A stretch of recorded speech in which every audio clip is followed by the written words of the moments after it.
আসসালামু আলাইকুম ভিউয়ার্স, কিভাবে আপনারা ইমোতে যে কাউকে হয়তো ব্লক করছেন সে আইডিগুলো কোথায় থাকে এবং কিভাবে তাকে আনলক করবেন এই সম্পর্কে আপনারা হয়তো অনেকেই জানেন না। তো আমি আপনাদেরকে ফার্স্টে দেখিয়ে দেবো কিভাবে আপনারা ইমোতে ব্লক করার পর এই আইডিগুলো কোথায় চলে যায়। তো এটা কিভাবে খুঁজে বের করবেন এটা দেখাবো। তো এটা করার জন্য ফার্স্টে আপনাদেরকে ইমো অ্যাপটিতে ক্লিক করতে হবে। ইমো অ্যাপটিতে ক্লিক করার পর আপনাদের সামনে এরকম চলে আসবে। তারপর এখান থেকে আপনারা প্রোফাইলে ক্লিক করবেন।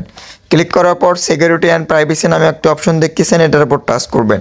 এটার উপর টাচ করার পর এরকম চলে আসবে। তারপর আপনারা যে কাজটি করবেন, এখানে ব্লক লিস্ট নামে একটি লেখা দেখতেছেন, এখানে ক্লিক করবেন। তাহলে আপনি দেখতে পারবেন আপনি কাকে কাকে ব্লক করছেন সে আইডিগুলো কিন্তু অটোমেটিক এখানে শো করবে। দেখতে পাচ্ছেন আমি কিন্তু 4 জনকে ব্লক করছি, সে আইডি কিন্তু এখানে শো করতেছে।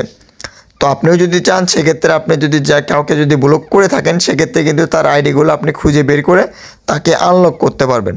তো আমি যদি এখানে আনলক করে দিই সেক্ষেত্রে আপনার আনব্লক করে দিই, সেক্ষেত্রে জাস্ট এটার উপর ক্লিক করব, অটোমেটিক হয়ে গেছে কিন্তু দেখতে পাচ্ছেন আপনারা। তো এইভাবেই কিন্তু চাইলে কিন্তু আপনি যে কাউকে যদি ব্লক করে থাকেন তার আইডি খুঁজে বের করে তাকে আনব্লক করে দিতে পারবেন এই ব্লক লিস্ট অপশনটা বের করে। তো ভিউয়ার্স, আশা করি বুঝতে পারছেন। তো আজকের ভিডিওটি এই পর্যন্ত। এই ভিডিওটি কেমন হয়েছে অবশ্যই কমেন্ট করে জানাবেন। আমাদের চ্যানেল নতুন হলে অবশ্যই চ্যানেলটি সাবস্ক্রাইব করবেন। এরকম টেক কন্টেন্টের ভিডিও প্রতিনিয়ত আমাদের ইউটিউব চ্যানেলে আপলোড করা হয়।